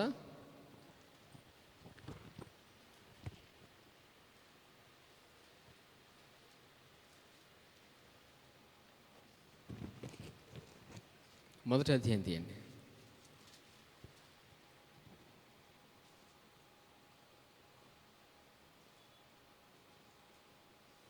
చూడండి, 1వ అధ్యాయం 16వ వచనం. 1వ అధ్యాయం 16వ వచనం. యాకోబు మరియ భర్త అయిన యోసేపుని కనెను, ఆమె యందు క్రీస్తు అనబడిన యేసు పుట్టెను. ఇది సంతానం అండి. సంతానం మొదలైందని చెప్పాను కదా. మీరు 1వ అధ్యాయంలో అబ్రహాము కుమారుడు దావీదు కుమారుడని యేసుక్రీస్తు వంశావళిని 1వ వచనంలోనే ఉంది. ఏముందండి? అబ్రహాము కుమారుడకు దావీదు కుమారుడైన యేసుక్రీస్తు వంశావళి. క్రీస్తు అనే పేరు నాకు అర్థం ఏంటి? ఇప్పుడు అభిషక్తుడు. హల్లెలూయా.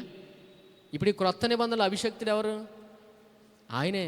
మరి పాత నిబంధనలో యాకోబుని దర్శించిన దేవుడు ఈరోజు ఇప్పుడు మనలోనే ఉన్నాడు. హల్లెలూయా.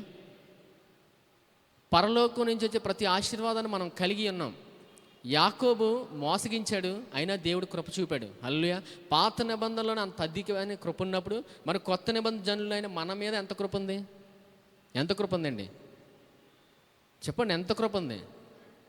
పాపం ఎక్కడ విస్తరించినో కృప అపరిమితంగా విస్తరించును. ఈరోజు పొరపాటు చేసామా, పాపం చేసామా, కృప విస్తరిస్తూనే ఉంది. హల్లెలూయా. తప్పు చేయమని కదండి, తప్పు జరుగుతుంది. తప్పు దగ్గర అయిపోకండి. నేను తప్పు చేశాను ఇంకా పాలే తాగుతున్నారు వాళ్ళు. పాలు తాగుతున్న దీంట్లో ఉన్నప్పుడు వారు ఎదగట్లేదు. మాంసం తినే వయసుకి ఎదగాలి. హల్లెలూయా. ఇంకా పొరపాట్లు చూసుకొని ఉండిపోకండి. దేవుడి కృప అధికంగా ఉంది మన ఎడల. ఆయన కృపను గురించి మనం తెలుసుకుంటే ఈ జీవితంలో అభివృద్ధి చెందుతూనే ఉంటాం.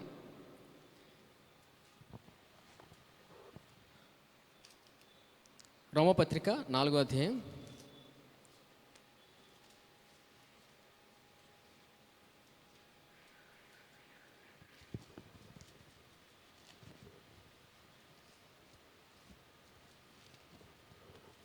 14వ వచనం చూడండి.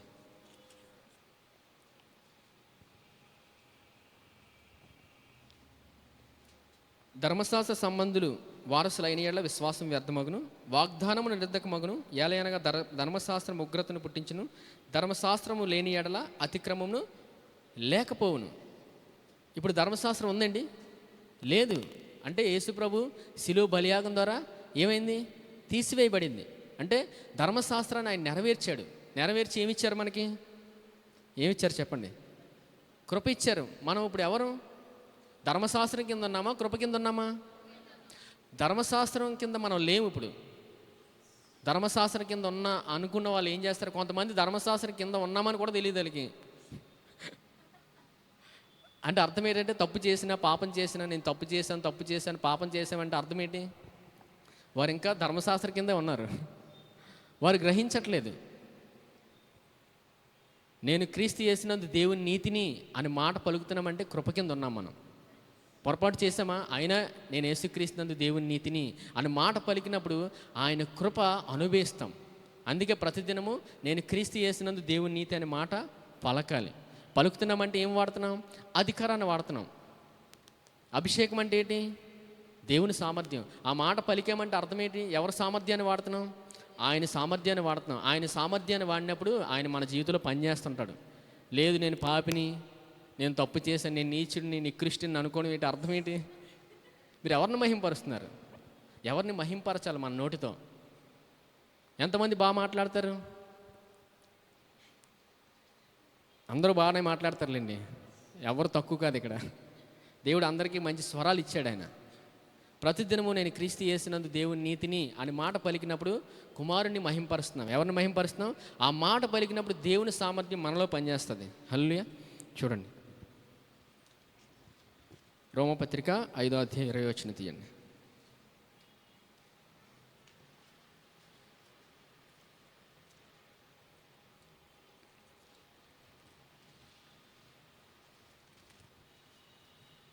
ఐదో అధ్యాయం 20వ వచనం. మరియు అపరాధము విస్తరించినట్టు ధర్మశాస్త్రము ప్రవేశించను, అయినను పాపం మరణం నుండి ఆధారం చేసుకుని ఎలాగేలినో అలాగే నిత్యజీవం కలుగుటకి నీతి ద్వారా కృపయు మన ప్రభు అయిన యేసుక్రీస్తు మూలముగా ఏలు నిమిత్తము పాపము ఎక్కడ విస్తరించునో కృప అపరిమితముగా విస్తరించును. హల్లెలూయా. ఇప్పుడు కృప అపరిమితంగా విస్తరిస్తుందండి. దేవుడు మనల్ని అంత ప్రేమించాడు ఆయన. ఈరోజు పొరపాటు జరిగిందా? కృప విస్తరిస్తూనే ఉంది. కృప అన్లిమిటెడ్. కృప ఏంటి? అన్లిమిటెడ్. కృప అర్థం అవ్వాలంటే వాక్యం వింటేనే అర్థమవుతుంటుందండి. నాకు ఒక్కసారి అర్థమైపోయింది అనుకోవడం అజ్ఞానం అది. అందుకే వాక్యం వింటున్నప్పుడు ఆయన కృపను గురించి మనకి బోధిస్తాడు పరిశుద్ధాత్మ దేవుడు. అక్కడ యాకోబు మనుషులు మోసగించాడు, ఎవరు ప్రేమించారు? దేవుడు ప్రేమించాడండి. ఆ మనిషిని దేవుడు ఎంచుకున్నాడు. ఆయన దేవుడు పనిచేసే విధానాన్ని మనం చూడాలి. ఒక మనిషి జీవితంలో దేవుడు ఎలా పనిచేస్తాడని ఆ వ్యక్తిని చూడాలి, ఆ వ్యక్తి హృదయాన్ని చూడాలి. మనిషి అర్థమవకపోతే దేవుడు అర్థమవడండి. హల్లెలూయా. నాకు దేవుడు అర్థమైపోయాడు అనుకోవడం అజ్ఞానం అది. మనిషి అర్థమవకుండా దేవుడు అర్థమవడు. దేవుడు ఒక మనిషిని పెట్టాడంటే అర్థం ఏంటి? ఆ మనిషి హృదయాన్ని దేవుడు చూపిస్తాడు. చూపించి ఆ వ్యక్తిని దేవుడు ఎలా వాడుతున్నాడు, ఎలా నడిపిస్తాడు అనేది గ్రహించాలి మీరు. మనిషి ద్వారా దేవుడు ఎలా పనిచేస్తున్నాడు. ఒక మనిషిని ప్రజల కొరకు దేవుడు ఎంచుకుంటాడు. ఎవరి కొరకు? అక్కడ ఎవరిని ఎంచుకున్నాడు దేవుడు? దావీదుని ఎంచుకున్నాడు. ఎవరిని అభిషేకించడానికి పంపించాడు? సమూయేలుని అభిషేకించడానికి పంపించాడు. అవునా? ఇక్కడ ఎవరు అభిషేకిస్తున్నారు? ఒక రాయిని. యాకోబు అభిషేకించాడా లేదా? ఒక రాయిని అభిషేకించి ఏం పేరు పెట్టాడు? బేతేలు. అంటే ఇది ప్రార్థన దేవుని మందిరం అని పెట్టాడు పేరు. మోసగించిన మనిషికి ఎలా వస్తాయండి దేవుడి మాటలు? అసలు అభిషేకించాలని ఎలా తెలుసు? అంటే గ్రహింపున్న వ్యక్తి దేవుడి మాటను గ్రహిస్తాడు మనిషి. ఒక సందర్భం వచ్చినప్పుడు కూడా యాకోబు దేవుడి మీద ఆధారపడతాడు. ఎవరి మీద? దేవుడి మీద ఆధారపడతాడు. దేవా నన్ను రక్షించు అంటాడు. దేవుడితోని పెనుగులాడతాడు. చివరిగా వచ్చే పేరేంటి? యాకోబు పేరు కూడా మారిపోతుంది. ఆ స్థలంకి బేతేలు అని పేరు పెట్టాడు. ఒక సందర్భం వచ్చేటప్పటికి యాకోబు పేరు మారిపోద్ది. ఏం మారుతుంది? ఇజ్రాయేలు. హల్లెలూయా. దేవుడు అంతగా ప్రేమిస్తాడండి మనుషుల్ని. ఎవరిని విడిచిపెట్టాడు ఆయన. రోమపత్రిక 6వ అధ్యాయం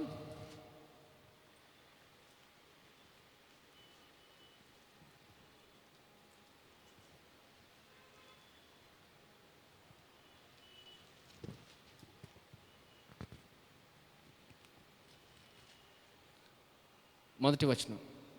అలాగైనా ఏమందము? కృప విస్తరింపవలనని పాపమందు నిలిచి ఉందమా? అట్లనరాదు. పాపం విషయమై చనిపోయిన మనము ఇక మీదట ఎలాగూ దానిలో జీవించుదము? క్రీస్తు యేసులోనికి బాప్తీసు పొందిన మనమందరము ఆయన మరణములోనికి బాప్తీసు పొందితమని మీరు ఎరుగరా? కాబట్టి తండ్రి మహిమ వలన క్రీస్తు మృతులలో నుండి ఎలాగూ లేపబడినా అలాగే మనమును నూతన జీవం పొందిన వారై నడుచుకున్నట్లు మనం బాప్తీసం వలన మరణములో పాలు పొందుటకే ఆయనతో కూడా పాతి పెట్టబడితిమి. మరియు ఆయన మరణం యొక్క సాదృశ్యమందు ఆయనతో ఐక్యము గలవారమైన ఎడల ఆయన పునరుత్థానం యొక్క సాదృశ్యమందును ఆయనతో ఐక్యము గలవారమై యుందుము. ఏమనగా మనమిక్కను పాపమునకు దాసులము కాకుండుటకు పాప శరీర నిరర్ధకమగునట్లు మన ప్రాచీన స్వభావం ఆయనతో కూడా సిలువ వేయబడినని ఎరుగుదుము. చనిపోయిన వాడు పాప విముక్తుడని తీర్పు పొంది ఉన్నాడు. మనము క్రీస్తుతో కూడా చనిపోని ఎడల మృతులలో నుండి లేచిన క్రీస్తు ఇకను చనిపోడనియు మరణమునకు ఇకను ఆయన మీద ప్రభుత్వము లేదనియు ఎరిగి ఆయనతో కూడా జీవించదమని నమ్ముచున్నాము. ఇప్పుడు ఎవరితో జీవిస్తున్నామంటే మనం క్రీస్తుతో జీవిస్తాం. ఎవరితోని? క్రీస్తు అంటే అర్థం ఏంటి? అభిషక్తుడు. మనం క్రీస్తు యేసునందు దేవుని నీతి అనే మాట పలుకుతున్నప్పుడల్లా ఆయన అభిషేకం మనలో పనిచేస్తుంది. హల్లెలూయా. ఎవరు అభిషేకం అండి? దేవుని అభిషేకం పనిచేస్తుంది. దేవుడు మనుషులందరి ఎదుట మనల్ని తలగానే ఉంచుతాడు. హల్లెలూయా. నేను క్రీస్తు యేసునందు దేవుని నీతిని అని మాట పలకడం అంటే అర్థం ఏంటి? ఆయన అభిషేకాన్ని వాడుతున్నాం. ఇంకా ఆలోచిస్తున్నారు ఎందుకు ముందుకు వెళ్ళమో తెలుసా? 2 కారణాలండి. ఒకటి భయం, రెండోది మనిషి తాను తక్కువ చేసుకుంటాడు. మనిషి తాను చూసుకోవడం వల్ల ఇంకా ఆలోచిస్తాడు. దేవుడు నన్ను ఆశీర్వదిస్తాడా? దేవుడు నా కుటుంబాన్ని కడతాడా? నా పిల్లల జీవితాన్ని కడతాడా? నా కుటుంబంలో ప్రతి పరిస్థితి మారుతుందని ఆలోచనలు ఎందుకుంటాడంటే భయం. రెండోది తక్కువ చేసుకోవడం. మనకెంత విలువిచ్చాడు ఆయన? మనకెంత విలువిచ్చాడండి? ఇదిన మనం అందరం ఎవరు? క్రీస్తు యేసునందు దేవుని నీతి అయ్యాం మనం. అయ్యామంటే అర్థం ఏంటి? ఆ మాట పలికామంటే అధికారాన్ని వాడుతున్నాం. ఆ అధికారాన్ని వాడినప్పుడు దేవుని సామర్థ్యం మనలో పనిచేస్తుంది. దేవుడు జ్ఞానం ఇచ్చి నడిపిస్తాడండి. సమూయేలుకి జ్ఞానం ఇచ్చిన దేవుడు మనకి జ్ఞానం ఇచ్చి నడిపిస్తాడు. యాకోబుని జీవితాన్ని కట్టిన దేవుడు మన జీవితాన్ని, మన ద్వారా అనేక మంది జీవితాన్ని కడతాడు ఆయన. యాకోబుని లేవనెత్తి దేవుడు ఏం చేశాడు? అనేక మంది జీవితాలను తీసుకొచ్చాడు. ఒక సంతానమే మొదలైంది. ఇక్కడ దేవుడు ఎలా పనిచేస్తాడో చూడాలి తప్ప, ఆ మనిషి పొరపాటు చేశాడు, తప్పు చేశాడు, మోసగించాడు, మనుషులు మోసం చేశాడు, అది కాదు. మనుషులు తప్పులు చేస్తారండి. ఎందుకు తప్పులు చేస్తారు? ఎందుకు తప్పులు చేస్తారండి చెప్పండి. ఇది మీకు తెలిస్తే ఇప్పటివరకు చెప్పిన వాక్యం అంతా మీకు అర్థమైపోద్ది. ఎందుకు తప్పులు చేస్తాడు మనిషి? మనిషి పుట్టడమే పాపంతో పుడతాడండి. పుట్టిన మనిషి పాపం చేస్తే మంచి పనులు చేస్తాడా? కుంటివాడిగా పుడితే కుంటోడుగానే నడుస్తాడు, తిన్నగా నడ్డు కదా.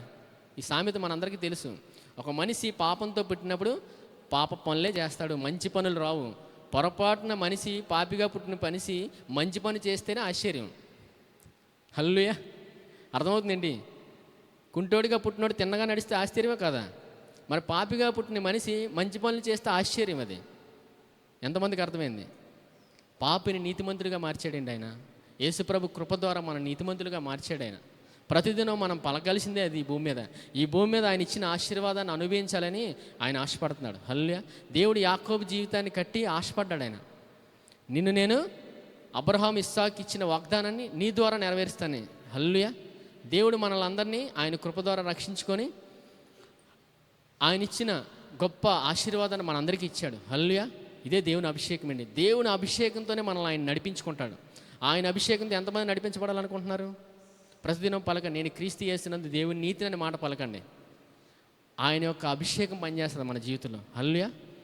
ఈ వాక్యం విన్న ప్రతి ఒక్కరూ ఫలించి అభివృద్ధి చెందునుగాక.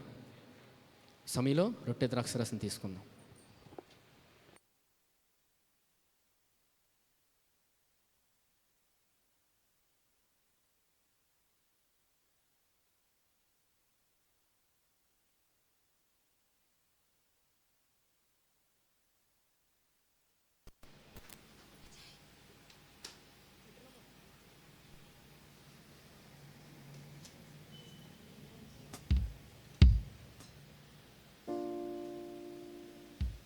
Check.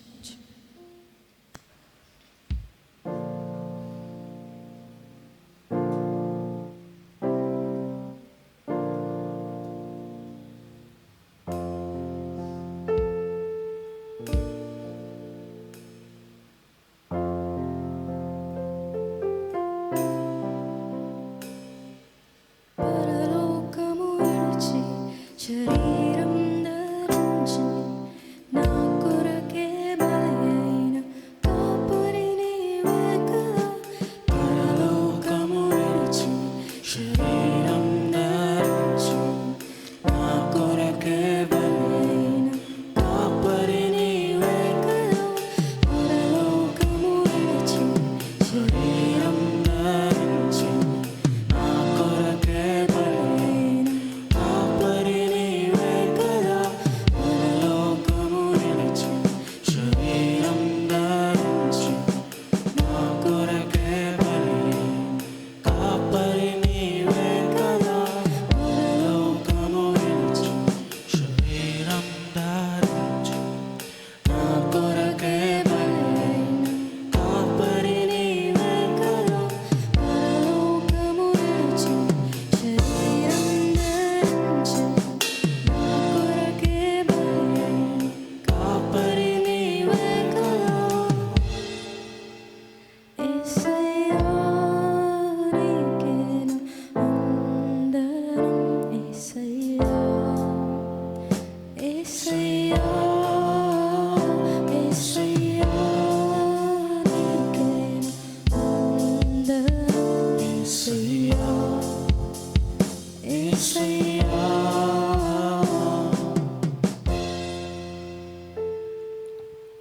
ఈ రొట్టె ఆయన శరీరానికి సాదృశ్యంగా ఉంది. ప్రతి మానవుడు రక్షించబడాలని ఆ పరలోక వైభవాన్ని విడుదలి ఆయన భూమి మీదకి వచ్చాడు. ఆయన ఒక మానవుడిగా వచ్చాడు. ఆయన పరలోక వైభవాన్ని అంతా విడిచిపెట్టి వచ్చాడు. ఆయన మనం ఆరోగ్యంగా ఉండాలని, మనం ఆనందంగా ఉండాలని ఆయన శిలువ మీద ఎంతో నలిగిపోయాడు. ఆయన మన శిక్ష అంతటిని ఆయన భరించాడు. ఆయన పాపం నుంచి వచ్చి ప్రతి శిక్షను భరించాడు. ఆయన పాత ప్రస్తుత భవిష్యత్ ప్రతి పాపాన్ని ఆయన రక్తంతో కడిగాడు. ఆయన ఈ దినం మనలందరినీ నీతిమంతులుగా తీర్చాడు. అంత కృపను మనందరికీ ఇచ్చాడు. ఆయన అంతగా ప్రేమించాడు మనల్ని. ఈ సమయంలో ఎవరైనా అనారోగ్య స్థితిలో కానీ, బాధలో కానీ, వేదనలో కానీ, మానసికంగా నలిగిపోయినట్లయితే ఆయన పొందిన దెబ్బల వల్ల నాకు స్వస్థత కలిగిన నమ్మి ఈ రొట్టెని తీసుకోండి.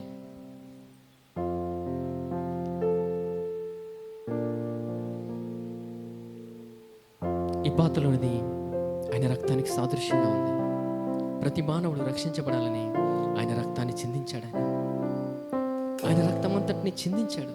ఆయన రక్తాన్ని ధారపోసాడు. ఆయన పరలోక వైభవాన్ని వదిలి భూమి మీదకి వచ్చి ఒక మానవుడిగా జన్మించి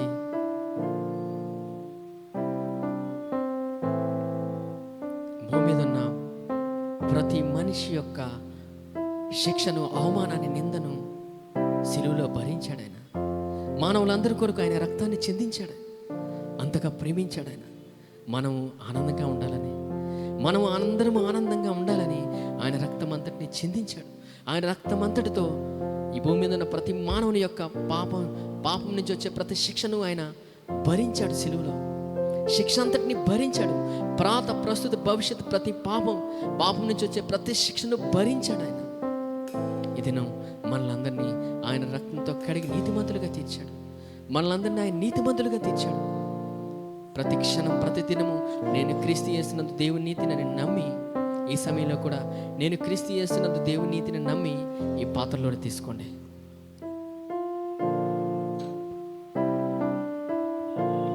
పరిశుద్ధుడైన తండ్రి, మీకు వందనాలు దేవా. మా అందరితో మీరు మాట్లాడిన విధానం బట్టి వందనాలు దేవా. పరలోక వైభవాన్ని వదిలి ఈ భూమి మీదకి మా కొరకు మానవుడిగా వచ్చావయ్యా. అంతగా మమ్మల్ని ప్రేమించావు నాయన. ఈ భూమి మీద ప్రతి మనిషి రక్షించబడాలని భూమి మీదకి ఒక మానవుడిగా వచ్చావు నాయన. మనుషులందరూ రక్షించబడాలని మీరు మానవుడయ్యారయ్యా. పరలోక వైభవాన్ని విడిచిపెట్టి ఒక మానవుడిగా వచ్చావయ్యా. మీకు వందనాలు. అనేక మందిని భూమి మీద మీరు స్వస్థపరిచారు, లేవనెత్తారు. అనారోగ్య స్థితిలో ఉన్న వారిని లేవనెత్తావు నాయన. గురుటి వారిని స్వస్థపరిచావయ్యా. గురుటి వారికి కళ్ళునిచ్చావు నాయన. మరణకరమైన స్థితిలో ఉన్న వారిని లేవనెత్తావు ఆయన. 4 దినాలు చనిపోయిన లాజర్ని మీరు లేవనెత్తావు నాయన. మరణపు ముళ్ళుని మీరు విరిచివేశారు నాయన. మీకు వందనాలు. ఈ సమయంలో ఎవరైతే అనారోగ్య స్థితిలో ఉన్నా దేవా, మానసిక స్థితిలో నలిగిపోయినా ఇప్పుడే మీరు పొందిన దెబ్బల వల్ల వారికి స్వస్థత కలిగింది నాయన. మీరు పొందిన దెబ్బల వారికి స్వస్థత కలుగుతుంది నాయన. ఈ సమయంలో మీరు ముట్టినందుకు వందనాలు. మీరు ముట్టినందుకు వందనాలు. మంచి ఆరోగ్యం మీరు ఇచ్చినందుకు వందనాలు. కుటుంబ స్థితిలో నలిగిపోయినట్లయితే గొప్ప సమాధానాన్ని మీరు విడుదల చేస్తున్నందుకు వందనాలు దేవా. మీరు మాతో ఉన్నందుకు వందనాలు. మీరు మమ్మల్ని నడిపిస్తున్న విధానం బట్టి వందనాలు. ఎందుకంటే మీరే మా సామర్థ్యమై ఉన్నారు నాయన. మీరు మాలో ఉన్నారు. మీకు వందనాలు నాయన. దేవ, బిడ్డలందరినీ మరొకసారి జ్ఞాపకం చేస్తాను.